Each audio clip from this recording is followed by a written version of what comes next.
सभी साथियों को नमस्कार। सभी लोग स्वस्थ हों, अपनी पढ़ाई ठीक से कर रहे हों, शुभकामनाएं हैं। तो आज की क्लास में आपका स्वागत है। आज हम आपके लिए जो क्लास लेके आए हैं वो सामवेद से शुरू करेंगे।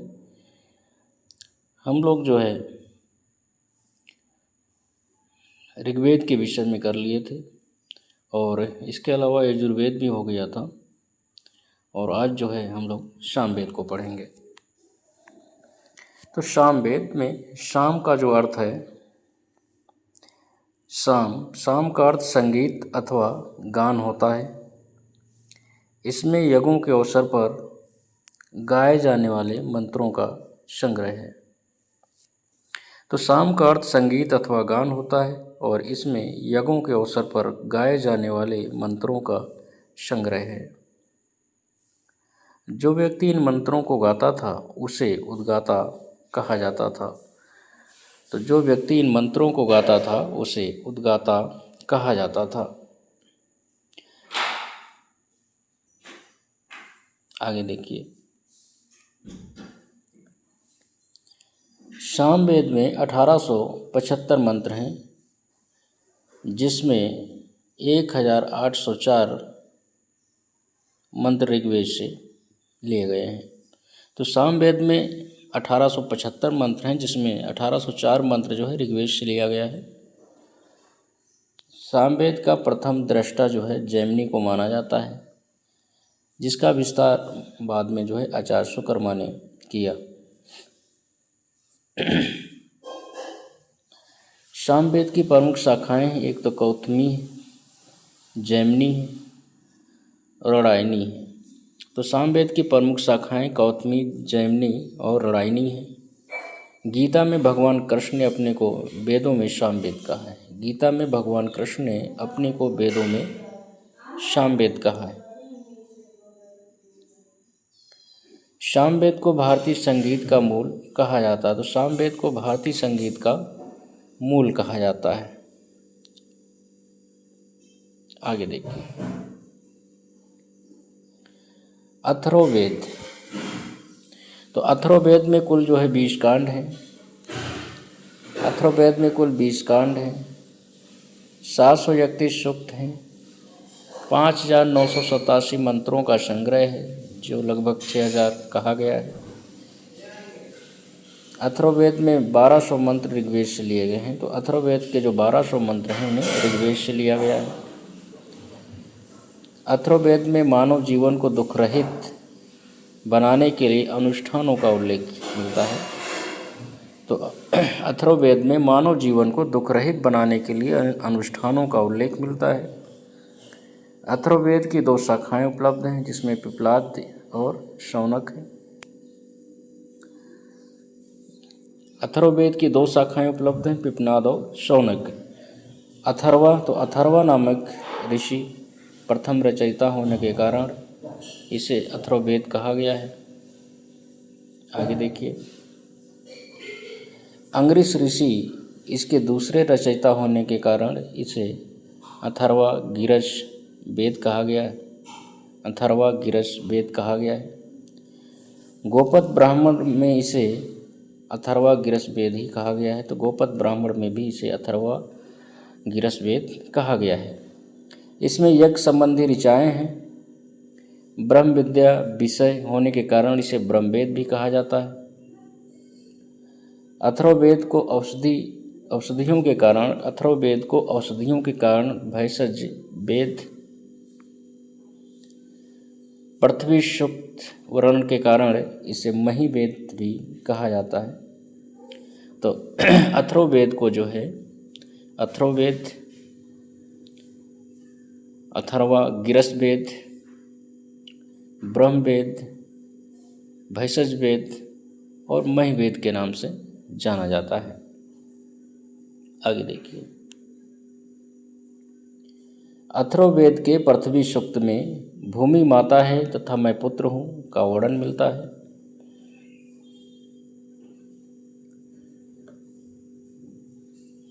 ये तिष्पता पर्यंती, ये तिष्पता पर्यंती अथर्ववेद का जो है प्रथम मंत्र है। ये तिष्पता पर्यंती जो है अथर्ववेद का जो है प्रथम मंत्र है। अथर्ववेद में परीक्षित को कुरुओं का राजा कहा गया, तो अथर्ववेद में परीक्षित को जो है कुरुओं का राजा कहा गया है। आगे देखिए, उत्तर वैदिक काल के इस वेद का विशेष महत्व है, तो उत्तर वैदिक काल में इस वेद का विशेष महत्व है। अथर्ववेद में भूगोल, खगोल, आयुर्वेद, शल्य चिकित्सा, राजनीति के गुह्य तत्व, अर्थशास्त्र के मौलिक सिद्धांत, राष्ट्रभाषा की महिमा, तंत्र मंत्र, जादू टोना, मोच, प्रजनन विज्ञान आदि विषयों का वर्णन मिलता है। तो अर्थवेद में भूगोल, खगोल, आयुर्वेद, शल्य चिकित्सा, राजनीति की गुह्य तत्व, अर्थशास्त्र के मौलिक सिद्धांत, राष्ट्रभाषा की महिमा, तंत्र मंत्र, जादू टोना, मोच, प्रजनन विज्ञान आदि विषयों का वर्णन मिलता है। आगे देखिए, ब्राह्मण ग्रंथ। तो ब्राह्मण ग्रंथ क्या है? ब्राह्मण ग्रंथ की रचना जो है यज्ञ के विधान तथा उसकी क्रिया को समझने के लिए गद्य में की गई है।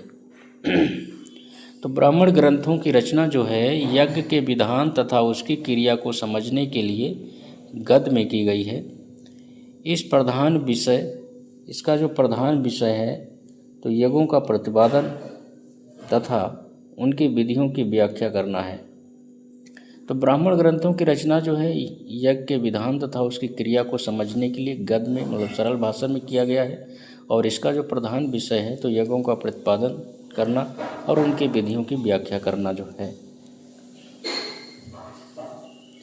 ब्रह्म का अर्थ यज्ञ होता है, अतः यज्ञी विषयों का प्रतिपादन करने वाले ग्रंथ जो हैं ब्राह्मण कहलाते हैं।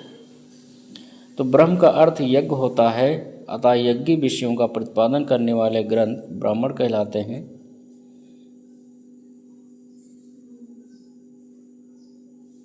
आगे देखिए, प्रत्येक वेद के लिए अलग अलग ब्राह्मण ग्रंथ उपलब्ध हैं। तो प्रत्येक वेद के लिए अलग अलग जो है ब्राह्मण ग्रंथ हैं। मतलब प्रत्येक वेद का जो है एक सरल रूप है जिसे ब्राह्मण ग्रंथ कहा गया है। जिससे ऋग्वेद का, तो ऋग्वेद का जो है ऐतरेय कौस्तुकी ब्राह्मण, ऋग्वेद के ऐतरेय कौस्तुकी ब्राह्मण एग्जाम में पूछा जाने वाला टॉपिक है। यजुर्वेद का जो है ब्राह्मण ग्रंथ शतपथ तैतरीय ब्राह्मण है, परीक्षा में आने वाला बिंदु है। सामवेद का जो ब्राह्मण ग्रंथ है पंचविश है, षण्विश है, अद्भुत तथा जैमिनी है, जिसमें पंचविश जो है काफ़ी महत्वपूर्ण है, बार बार पूछा जाने वाला प्रश्न है। और सामवेद का ब्राह्मण ग्रंथ पंचविश, इसे टांडव ब्राह्मण भी कहते हैं। अथर्ववेद का जो ब्राह्मण ग्रंथ है तो अथर्ववेद का ब्राह्मण ग्रंथ गोपद है, गोपद ब्राह्मण है। तो ऋग्वेद का ब्राह्मण ग्रंथ ऐतरेय कौस्तुकी ब्राह्मण है। यजुर्वेद का ब्राह्मण ग्रंथ शतपथ और तैतरीय ब्राह्मण ग्रंथ है। सामवेद का ब्राह्मण ग्रंथ पंचविश, षण्विश, अद्भुत तथा जैमिनी है, जिसमें पंचविश को टांडव ब्राह्मण ग्रंथ भी कहते हैं। अथर्ववेद का ब्राह्मण ग्रंथ गोपद ब्राह्मण ग्रंथ है। तो इस प्रकार से जो है 4 वेदों के ब्राह्मण ग्रंथ हैं। इन्हें जो है वेदों को सरल भाषा में समझने के लिए लिखा गया है गद्य में। आगे देखिए, ब्राह्मण ग्रंथ यज्ञों की वैज्ञानिकता, मतलब यज्ञों की वैज्ञानिक, आध्यात्मिक, अधिभौमिक मीमांसा प्रस्तुत करने वाले महान विश्वकोश हैं। तो जो ब्राह्मण ग्रंथ हैं ये यज्ञों की वैज्ञानिक, आध्यात्मिक तथा अधिभौमिक मीमांसा प्रस्तुत करने वाले महान विश्वकोश ने कहा जाता है। ऐतरेय ब्राह्मण के राज्याभिषेक के नियम मिलते हैं। जो ऐतरेय ब्राह्मण है ऋग्वेद का, इसमें राज्याभिषेक के नियम मिलते हैं। कुछ राजाओं के नाम इसमें दिए गए हैं। शतपथ ब्राह्मण जो यजुर्वेद का ब्राह्मण ग्रंथ है, इसमें गंधार, शल्य, कैकेयी, कुरु, पंचाल, कौशल, विदेह आदि राजाओं के नाम मिलते हैं। तो शतपथ ब्राह्मण में जो यजुर्वेद का ब्राह्मण ग्रंथ है, इसमें गंधार, शल्य, कैकेयी, कुरु, पंचाल, कौशल, विद्ये आदि राजाओं के नाम मिलते हैं। आगे देखिए आर्यंक। तो ये आर्यंक ग्रंथ जो है तो आर्यन ग्रंथ जो है या ब्राह्मण ग्रंथ का अंतिम भाग है और इसमें दार्शनिक एवं रहस्यात्मक विषयों का वर्णन किया गया है। तो आर्यन ग्रंथ जो है ये ब्राह्मण ग्रंथ का अंतिम भाग है और जिसमें दार्शनिक एवं रहस्यात्मक विषयों का वर्णन किया गया है। इनकी रचना आर्यों अर्थात वनों में पढ़ाए जाने के निमित्त की गई है और इस कारण इन्हें आर्यंक कहा गया है। तो जो आर्यंक हैं तो इनकी रचना जो है वनों में की गई है और इसी कारण जो है इन्हें आर्यंक कहा गया है। इनमें यज्ञों के स्थान पर ज्ञान और चिंतन को प्रधानता दी गई है। तो आर्यक ग्रंथों में यज्ञों के स्थान पर ज्ञान एवं चिंतन को प्रधानता दी गई है। आगे देखिए आर्यक ग्रंथ जो है वानप्रस्थ आश्रम के यज्ञों, व्रतों तथा कार्यों का विवरण देते हैं। तो आर्यक ग्रंथ जो है वानप्रस्थ आश्रम के यज्ञों, व्रतों तथा कार्यों का विवरण देते हैं। हर वेद एक या अधिक आर्यक होते हैं। तो हर वेद का जो है एक या एक से अधिक आर्यक होते हैं। जैसे कि अथर्ववेद का कोई आर्यक ग्रंथ उपलब्ध नहीं है। अथर्ववेद का कोई भी आर्यक ग्रंथ उपलब्ध नहीं है। बाकी 3 वेदों के आर्यक ग्रंथ मिलते हैं। जैसे कि ऋग्वेद, तो ऋग्वेद का जो आर्यक ग्रंथ है ऐत्री है, कौस्तकी या संखायन आर्यक है। तो ऋग्वेद के आर्यक ग्रंथ ऐत्री, कौस्तकी और संखायन आर्यक हैं या संखायन आर्यक हैं। ऐत्री कौस्तकी ब्राह्मण ग्रंथ भी हैं और आर्यक ग्रंथ भी हैं। सामवेद का आर्यक ग्रंथ तावलकर, जिसे जैमिनी भी कहते हैं, और छंदोग्य आर्यक हैं। तो सामवेद के 2 आर्यक ग्रंथ हैं, तालंकर, जैमिनी और छंदोग्य आर्यक हैं। यजुर्वेद का आर्यक ग्रंथ जो है, तो यजुर्वेद में जो शुक्ल यजुर्वेद है इसका ग्रंथ बृहदारण्यक आर्यक है और जो कृष्ण यजुर्वेद है इसका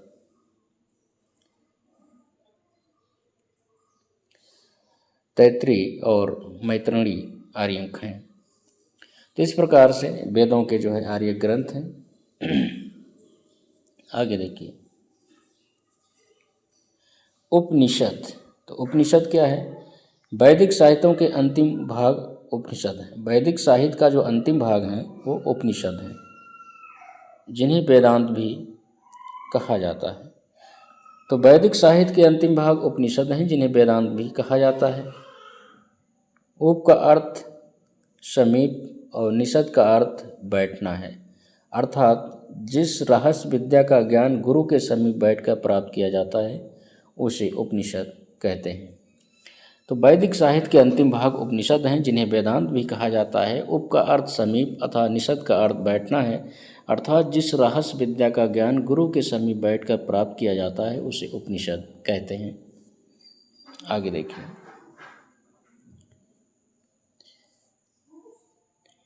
उपनिषद उत्तर वैदिक काल की रचनाएं हैं और इन्हें प्राविद्या या अध्यात्म विद्या भी कहते हैं। तो उपनिषद जो हैं ये उत्तर वैदिक काल की रचनाएं हैं, इन्हें प्राविद्या या अध्यात्म विद्या भी कहते हैं। उपनिषदों में आत्मा, परमात्मा, मोक्ष एवं पुनर्जन्म की अवधारणा मिलती है। तो जो उपनिषद हैं, उपनिषदों में आत्मा, परमात्मा, मोक्ष एवं पुनर्जन्म की जो है अवधारणा मिलती है। उपनिषदों की कुल संख्या 108 मानी गई है।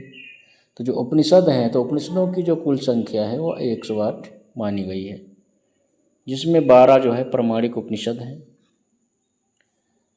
शंकराचार्य ने जो है 10 उपनिषदों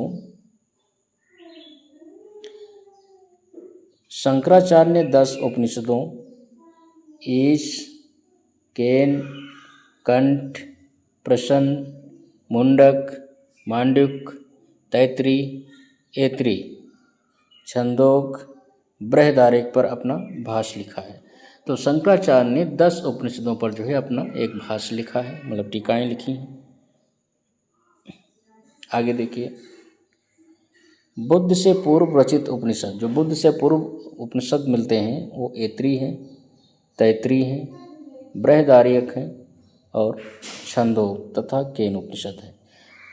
तो ऐत्री, तैतरी, बृहदारण्यक, छंदोक तथा केन उपनिषद जो है ये बुद्ध से पूर्व जो है रचे गए हैं। बुद्ध से पूर्व जो है के विषय में जानकारी मिलती है।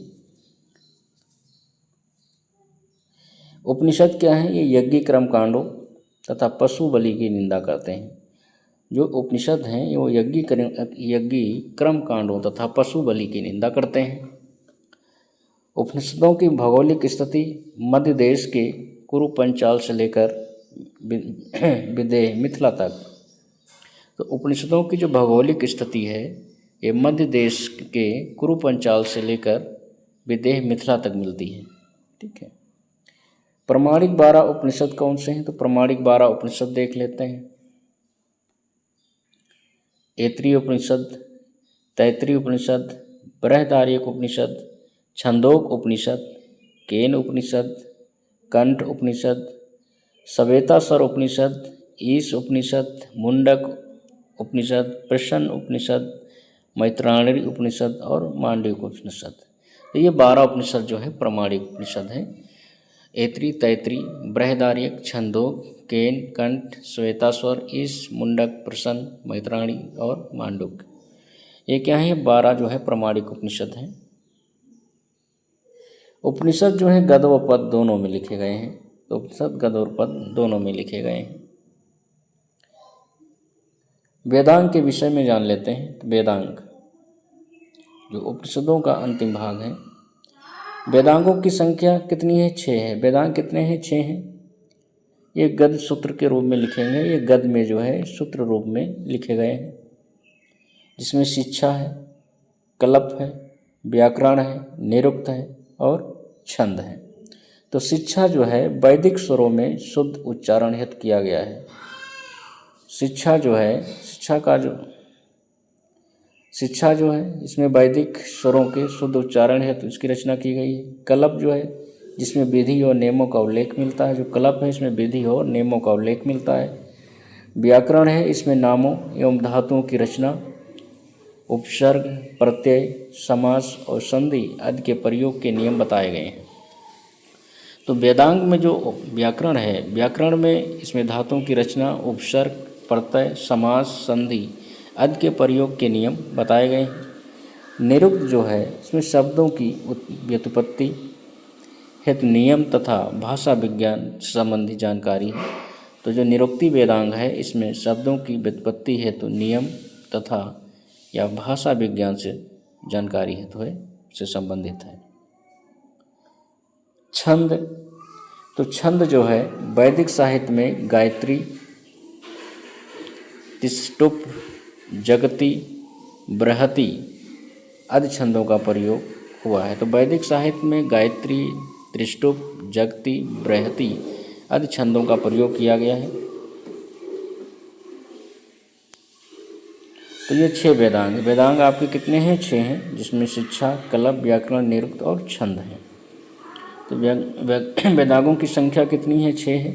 कौन कौन से वेदांग हैं? किस प्रकार से ये प्रश्न पूछा जाता है। सूत्र, तो सूत्र क्या है? सूत्र के विषय में जान लेते हैं। तो वैदिक साहित्य को अक्षुण्ण बनाए रखने के लिए सूत्र साहित्य का प्रणयन हुआ। तो वैदिक साहित्य को अक्षुण्ण बनाए रखने के लिए सूत्र साहित्य का प्रणयन हुआ था। सूत्रों से हमें जो है यज्ञ विधि विधानों, कर्म कांडों, राजनीति, विधि एवं व्यवहार से संबंधित महत्वपूर्ण बातें मिलती हैं। सूत्रों से हमें जो है यज्ञ विधि विधानों, कर्म कांडों, राजनीति, विधि एवं व्यवहार से संबंधित महत्वपूर्ण बातें मिलती हैं। कल्प सूत्र जो है वो 4 प्रकार के हैं। कल्प सूत्र कितने प्रकार के हैं? तो कल्प सूत्र जो है 4 प्रकार के हैं। आगे देखिए, कल्प सूत्र जैसे कि सौत्र सूत्र है, ग्रह सूत्र है, धर्म सूत्र है, सुलभ सूत्र है। सौत्र सूत्र जो है यज्ञ संबंधी नियम है इसमें। ग्रह सूत्र लौकिक एवं पारलौकिक कर्तव्यों, संस्कार और विवाहों का वर्णन मिलता है। तो जो ग्रह सूत्र हैं, ग्रह सूत्रों में ही लौकिक पारलौकिक कर्तव्यों के विषय में बताया गया है। 16 संस्कार जो हैं ग्रह सूत्र में ही मिलते हैं। 8 प्रकार के विवाहों का उल्लेख जो है गृह सूत्र में मिलता है। धर्म सूत्र, तो धर्म सूत्र में इसमें 4 वर्णों के विषय में है, 4 आश्रमों के कार्यों को बताया गया है, राजा के कर्तव्यों को बताया गया है और इसके साथ साथ धार्मिक और सामाजिक और राजनीतिक कर्तव्यों का भी उल्लेख इसमें मिलता है। 16 सूत्र से नापने की डोरी कहते हैं। इसमें वेदी निर्माण की रीति का वर्णन किया गया है। तो 16 सूत्र जो है इसे नापने की डोरी कहते हैं और इसमें वेदी निर्माण की रीतियों का वर्णन किया गया है। तो 14 सूत्र जो है यज्ञ संबंधी नियम है। गृह सूत्र इसमें लौकिक पालौकिक कर्तव्यों से संबंधित है। संस्कार और विवाहों का वर्णन है, 16 संस्कार हैं और 8 प्रकार के विवाहों का वर्णन इसी में ही मिलता है। धर्म सूत्र इसमें 4 वर्णों, 4 आश्रमों के कर्तव्यों, राजा के कर्तव्यों के विवेचन के साथ साथ धार्मिक, सामाजिक और राजनीतिक कर्तव्यों का उल्लेख मिलता है। 16 सूत्र इसमें नापने की डोरी कहते हैं। इसमें वेदी निर्माण की रीत का वर्णन है। आगे देखिए स्मृतियाँ, तो स्मृतियाँ ग्रंथ जो हैं धर्म सूत्रों से ही स्मृति ग्रंथों का विकास होता है। तो धर्म सूत्रों से ही स्मृति ग्रंथों का विकास होता है। स्मृतियाँ कौन कौन सी हैं? स्मृतियाँ और उनका समय, जैसे कि मनुस्मृति, ये पूर्व गुप्तकालीन में लिखा गया है, 200 ईसा पूर्व से 200 ईस्वी पूर्व गुप्तकालीन है। याज्ञवल्क्य स्मृति 100 ईस्वी से 300 ईस्वी पूर्व गुप्तकालीन है। नारद स्मृति 300 ईस्वी से 400 ईस्वी, ये भी गुप्तकालीन है। और पराशर स्मृति ये भी गुप्तकालीन है। बृहस्पति स्मृति ये भी गुप्तकालीन है, गुप्तकाल में लिखा गया है। कात्यायन स्मृति इसे भी गुप्तकाल में लिखा गया है। तो मन स्मृति, याज्ञवल्क्य स्मृति, नारद स्मृति, पराशर स्मृति, बृहस्पति स्मृति और कात्यायन स्मृतियाँ जो हैं, तो 2 स्मृतियाँ आपकी प्राचीन हैं, मनु और याज्ञवल्क्य, जिन्हें पूर्व गुप्तकालीन युग में लिखा गया है, गुप्तकाल से पहले लिखा गया है। बाकी नारद और पराशर, बृहस्पति और कात्यायन स्मृतियाँ जो है गुप्तकाल में लिखी गई हैं। आगे देखिए मनुस्मृति को शुंग काल का मानक ग्रंथ माना जाता है। जो मनुस्मृति है इसे शुंग काल का मानक ग्रंथ माना जाता है। मनुस्मृति सबसे प्राचीन तथा प्रमाणिक मानी जाती है। मनुस्मृति के जो भाष्यकार हैं वो मेघातिथि, जिन्होंने मन भाष्य लिखा, गोविंदराज हैं, भारुचि हैं, कुल्लुक भट्ट हैं। तो ये आपके परीक्षाओं में पूछा जाने वाला प्रश्न है। मनुस्मृति के भाष्यकार मेघातिथि ने मनु भाष्य लिखा। गोविंदराज, भारुचि और कुल्लुक भट्ट जो हैं ये मनुस्मृति के भाष्यकार हैं, टीकाकार हैं। याज्ञवल्क्य स्मृति ये भी एक महत्वपूर्ण ग्रंथ है। याज्ञवल्क्य स्मृति के भाष्यकार टीकाकार विश्वरूप हैं, विघ्नेश्वर हैं। विघ्नेश्वर की रचना मिताक्षरा है और अपराक है। तो याज्ञवल्क्य स्मृति के टीकाकार विश्वरूप, विघ्नेश्वर और अपराक हैं। विघ्नेश्वर ने मिताक्षरा लिखा है। मनुस्मृति के भाष्यकार मेघातिथि, जिन्होंने मनु भाष्य लिखा, गोविंदराज हैं, भारुचि हैं और कुल्लुक भट्ट हैं। आगे देखिए व्याकरण ग्रंथों में सबसे महत्वपूर्ण पाणिनि कृति अष्टाध्यायी है। जो व्याकरण ग्रंथ है इसमें सबसे महत्वपूर्ण जो है आपकी पाणिनि कृति अष्टाध्यायी है, जो 400 ईसा पूर्व में लिखा गया है। परीक्षा में पूछा जाने वाला प्रश्न है। यास्क ने निरुक्त, ईसा पूर्व 5वीं सदी की रचना है। यास्क ने जो है निरुक्त लिखा, जो ईसा पूर्व 5वीं सदी की रचना है। इसमें वैदिक शब्दों की व्युत्पत्ति का विवेचन मिलता है, उल्लेख मिलता है।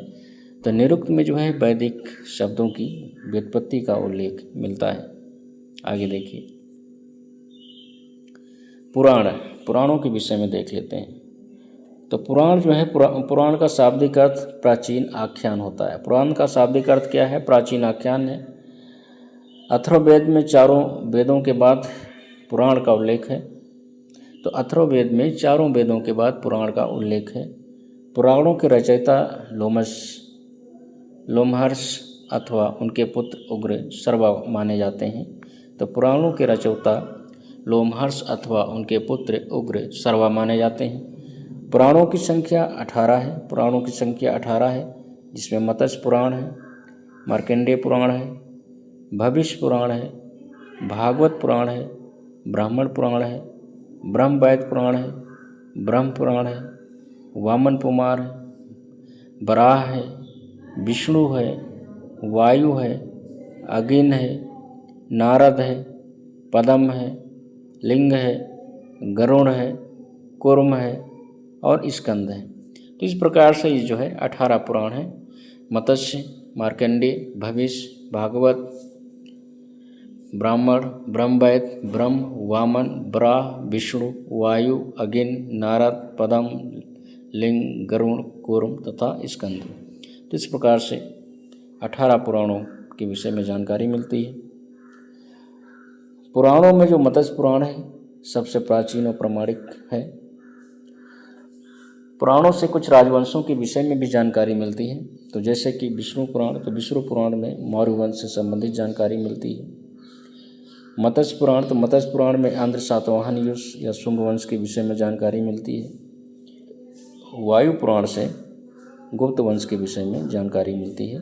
तो वायु पुराण में गुप्त वंश के विषय में जानकारी मिलती है। मत्स्य पुराण में आंध्र सातवाहन और शुंग वंश के विषय में जानकारी मिलती है। विष्णु पुराण में जो है मौर्य वंश से संबंधित जानकारी मिलती है। परीक्षाओं में पूछा जाने वाला बिंदु है। आगे देखिए, पुराणों से परीक्षित से लेकर नंद वंश तक का इतिहास मिलता है। जो पुराण है तो पुराणों से जो है हमें परीक्षित से लेकर नंद वंश तक का इतिहास मिल जाता है। अमरकोश में पुराणों के 5 लक्षण बताए गए हैं। तो अमरकोश में पुराणों के 5 लक्षण बताए गए हैं, जैसे सर्ग, प्रतिसर्ग, वंश, मनवंतर, वंशानुचरित। सर्ग क्या है? सृष्टि की उत्पत्ति। प्रतिसर्ग क्या है? प्रलय के बाद सृष्टि की पुनः उत्पत्ति। वंश क्या है? देवताओं और ऋषियों की वंशावली इसमें मिलती है। मनवंतर, महायुग। वंशानुचरित, प्राचीन राजकुलों का इतिहास। तो अमरकोश में पुराणों के 5 लक्षण हैं। कौन कौन से लक्षण हैं? सर्ग, प्रतिसर्ग, वंश, मनवंतर, वंशानुचरित।